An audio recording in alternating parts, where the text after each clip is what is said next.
हरे कृष्णा। त्याग करुणा की ज्योति जलाएं, जीमोत वाहन नाम सदा गाएं। जो सुने यह कथा सुहावन, जीवन उसका मंगलमय पावन। प्रिय भक्तजन, आप सबका अपने चैनल सुकून भरी बातों में हार्दिक स्वागत है। आप सभी भक्तों का आज की कथा में स्वागत है। आज हम सब मिलकर श्रवण करेंगे जीमूत वाहन की पावन कथा। यह कथा त्याग, करुणा और धर्म के मार्ग पर चलने की प्रेरणा देती है। जीमूत वाहन राजकुमार होने के बावजूद अपने प्राणों की परवाह न कर दूसरों की रक्षा के लिए आगे आते हैं। यह कथा हमें सिखाती है कि सच्चा बल केवल वीरता में नहीं बल्कि दया और दूसरों के कल्याण में निहित है। आइए इस पावन कथा का श्रवण कर हम सब अपने जीवन में भी सेवा, करुणा और त्याग की भावना को उतारें। पौराणिक कथा के अनुसार एक बार नैमिषारण्य के निवासी ऋषियों ने संसार के कल्याणार्थ सूत जी से पूछा, हे सूत जी, कराल कलिकाल में लोगों के बालक किस तरह दीर्घायु होंगे, सो कहिए। सूत जी बोले, जब द्वापर का अंत और कलयुग का आरंभ था, उसी समय बहुत सी शोकाकुल स्त्रियों ने आपस में सलाह की थी कि क्या इस कलयुग में माता के जीवित रहते पुत्र मर जाएंगे। जब वे आपस में कुछ निर्णय नहीं कर सकीं, तब गौतम जी के पास पूछने के लिए गईं। जब उनके पास पहुंची तो उस समय गौतम जी आनंद के साथ बैठे थे। उनके सामने जाकर उन्होंने मस्तक झुकाकर प्रणाम किया। तदंतर स्त्रियों ने पूछा, हे प्रभु, इस कलयुग में लोगों के पुत्र किस तरह जीवित रहेंगे, इसके लिए कोई व्रत या तप हो तो कृपा करके बताइए। इस तरह उनकी बात सुनकर गौतम जी बोले, आपसे मैं वही बात कहूँगा जो मैंने पहले से सुन रखा है। गौतम जी ने कहा, जब महाभारत युद्ध का अंत हो गया और द्रोण पुत्र अश्वत्थामा के द्वारा अपने बेटों को मरा देखकर सब पांडव बड़े दुखी हुए, तो पुत्र के शोक से व्याकुल होकर द्रौपदी अपनी सखियों के साथ ब्राह्मण श्रेष्ठ धौम्य के पास पहुंच गईं और उसने धौम्य से कहा, हे विप्रेंद्र, कौन सा उपाय करने से बच्चे दीर्घायु हो सकते हैं, कृपा करके ठीक ठीक कहिए। धौम्य बोले, सतयुग में सत्य वचन बोलने वाला, सत्याचरण करने वाला समदर्शी जीमूत वाहन नामक एक राजा था। एक बार वह अपनी स्त्री के साथ अपने ससुराल गया और वहीं रहने लगा। एक दिन आधी रात के समय पुत्र के शोक से व्याकुल कोई स्त्री रोने लगी, क्योंकि वह अपने बेटे के दर्शन से निराश हो चुकी थी। उसका पुत्र मर चुका था। वह रोती हुई कहती थी, हाय मुझ बूढ़ी माता के सामने मेरा बेटा मर जा रहा है। उसका रुदन सुनकर राजा जीमूत वाहन का तो मानो हृदय विदीर्ण हो गया। वह तत्काल उस स्त्री के पास गया और उससे पूछा, तुम्हारा बेटा कैसे मरा है। बूढ़ी माता ने कहा, गरुण प्रतिदिन आकर गांव के लड़कों को खा जाता है। इस पर दयालु राजा ने कहा, माता, अब तुम रो मत, आनंद से बैठो, मैं तुम्हारे बच्चे को बचाने का प्रयत्न करता हूँ। ऐसा कहकर राजा उस स्थान पर गया जहाँ गरुड़ आकर प्रतिदिन मांस खाया करता था।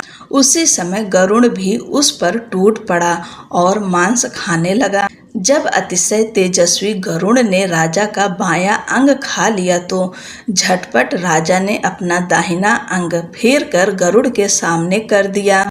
यह देखकर गरुड़ जी ने कहा, तुम कोई देवता हो, कौन हो तुम, मनुष्य तो नहीं जान पड़ते। अच्छा, अपना जन्म और कुल बताओ। पीड़ा से व्याकुल मन वाले राजा ने कहा, हे पक्षीराज, इस तरह के प्रश्न करना व्यर्थ है, तुम अपनी इच्छा भर मेरा मांस खाओ। यह सुनकर गरुड़ रुक गए और बड़े आदर से राजा के जन्म और कुल की बात पूछने लगे। राजा ने कहा, मेरी माता का नाम है सैव्या और मेरे पिता का नाम शालिवाहन है। सूर्यवंश में मेरा जन्म हुआ है और जीमूत वाहन मेरा नाम है। राजा की दयालुता देखकर गरुड़ ने कहा, हे महाभाग, तुम्हारे मन में जो अभिलाषा हो वह वर मांगो। राजा ने कहा, हे पक्षीराज, यदि आप मुझे वर दे रहे हैं तो वर दीजिए कि आपने अब तक जिन प्राणियों को खाया है वे सब जीवित हो जाएं। हे स्वामिन, अब से आप यहाँ बालकों को न खाएं और कोई ऐसा उपाय करें कि जहाँ जो उत्पन्न हो वे लोग बहुत दिनों तक जीवित रहें। धौम्य ने कहा कि पक्षीराज गरुड़ राजा को वरदान देकर स्वयं अमृत के लिए नागलोक चले। वहां से अमृत लाकर उन्होंने उन मरे मनुष्यों की हड्डियों पर बरसाया। ऐसा करने से सब लोग जीवित हो गए जिनको कि पहले गरुड़ ने खाया था। राजा के त्याग और गरुड़ की कृपा से वहां वालों का बहुत कष्ट दूर हो गया। उस समय राजा के शरीर की शोभा दूनी हो गई थी।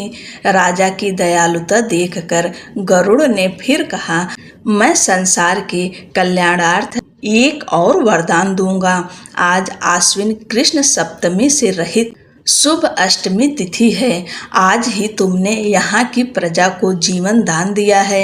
हे वत्स, अब से यह दिन ब्रह्म भाव हो गया है जो मूर्ति भेद से विविध नामों से विख्यात है। वहीं त्रैलोक्य से पूजित दुर्गा अमृत प्राप्त करने के अर्थ में जीवित पुत्रिका कहलाई है। सो इस तिथि को जो स्त्रियां उस जीवित पुत्रिका की और कुश की आकृति बनाकर तुम्हारी पूजा करेंगी तो दिनों दिन उसका सौभाग्य बढ़ेगा और वंश की भी बढ़ोतरी होती रहेगी। हे महाभाग, इस विषय में विचार करने की भी आवश्यकता नहीं है। हे राजन, सप्तमी से रहित और उदया तिथि की अष्टमी को व्रत करें, यानी सप्तमी विध अष्टमी जिस दिन हो उस दिन व्रत न कर शुद्ध अष्टमी को व्रत करें और नवमी में पारण करें। यदि इस पर ध्यान न दिया गया तो फल नष्ट ही हो जाएगा और सौभाग्य तो अवश्य नष्ट हो जाएगा। जीमूत वाहन को इस तरह का वरदान देकर गरुड़ वैकुंठ धाम को चले गए और राजा भी अपनी पत्नी के साथ अपने नगर वापस चले आए। धौम्य द्रौपदी से कहते हैं, हे देवी, मैंने यह अतिशय दुर्लभ व्रत तुमको बताया है। इस व्रत को करने से बच्चे दीर्घायु होते हैं। हे देवी, तुम भी पूर्वोक्त विधि से यह व्रत और दुर्गा जी का पूजन करो तो तुम्हें अभिलषित फल प्राप्त होगा। मुनिराज धौम्य की बात सुनकर द्रौपदी के हृदय में एक प्रकार का कौतूहल उत्पन्न हुआ और पूर्ववासिनी स्त्रियों को बुलाकर उनके साथ यह उत्तम व्रत किया। गौतम ने कहा, यह व्रत और इसके प्रभाव को किसी एक चील ने सुन लिया और अपनी सखी सियारिन को बतलाया। इसके बाद पीपल वृक्ष की शाखा पर बैठकर उस चील ने और उस वृक्ष के खोते में बैठकर सियारिन ने भी व्रत किया। फिर वही चील किसी उत्तम ब्राह्मण के मुंह से यह कथा सुन आई और पीपल के खोते में बैठ गई, अपनी सखी को सुनाया। सियारिन ने आधी कथा सुनी थी कि उसे भूख लग गई और उसी समय 100 से भरे शमशान में पहुंची। वहां उसने इच्छा भर मांस का भोजन किया और चील बिना कुछ खाए पिए रह गई और सवेरा हो गया। सवेरे वह गौशाले में गई और वहां गौ का दूध पिया। इस तरह नवमी को उसने पारण किया। कुछ दिनों बाद वे दोनों मर गईं और अयोध्या में किसी धनी व्यापारी के घर में जन्मी। संयोग से उन दोनों का जन्म एक ही घर में हुआ, जिसमें सियारिन बड़ी बहन हुई और चील छोटी। वे दोनों सभी शुभ लक्षणों से युक्त थीं, इसलिए बड़ी लड़की काशीराज के छोटी उसके मंत्री के साथ अग्नि के सामने विधि पूर्वक ब्याही गई। पूर्व जन्म के कर्म फल से वह मृग नयनी रानी हुई। जिस किसी भी संतान को उत्पन्न करती वह मर जाती थी और पूर्व जन्म की बातों को स्मरण करने वाली मंत्री की पत्नी ने अष्टवसुओं के सदृश तेजस्वी 8 बेटे उत्पन्न किए और सभी जीवित रह गए।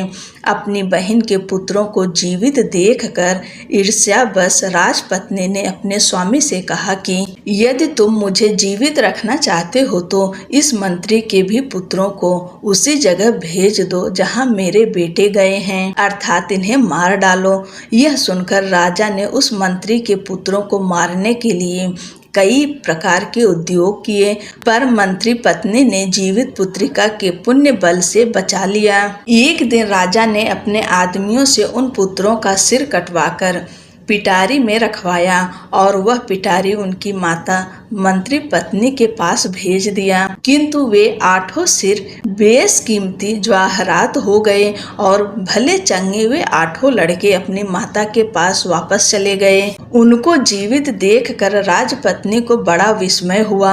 अंत में वह मंत्री की पत्नी के पास आई और उसने पूछा, बहन, तुमने कौन सा ऐसा पुण्य किया है जिससे बार बार मारे जाने पर भी तुम्हारे बेटे नहीं मरते? इस पर मंत्री की पत्नी ने कहा, पूर्व जन्म में मैं चील थी और तुम सियारिन। हमने और तुमने साथ साथ जीवित पुत्रिका का व्रत किया था। तुमने व्रत के नियमों का भली भांति पालन किया था और मैंने नहीं किया। इसी दोष से हे बहन, तुम्हारे बेटे नहीं जीते। ओ राजरानी, अब तुम भी उस जीवित पुत्रिका व्रत को करो तो तुम्हारे बेटे दीर्घायु होंगे। मैं तुमसे सच सच कह रही हूँ। उसके कथा अनुसार रानी ने व्रत किया, तभी से उसके कई बेटे सुंदर और दीर्घायु होकर बड़े बड़े राजा बने। सूत जी कहते हैं कि इस प्रकार का आनंद देने वाला मैंने यह दिव्य व्रत बतलाया।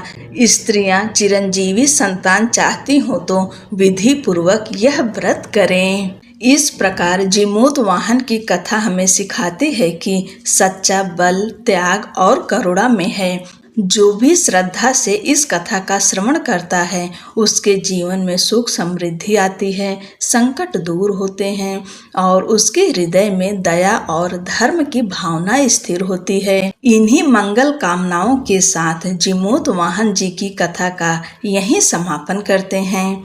बोलो जीमूतवाहन जी की जय। जय श्री राम।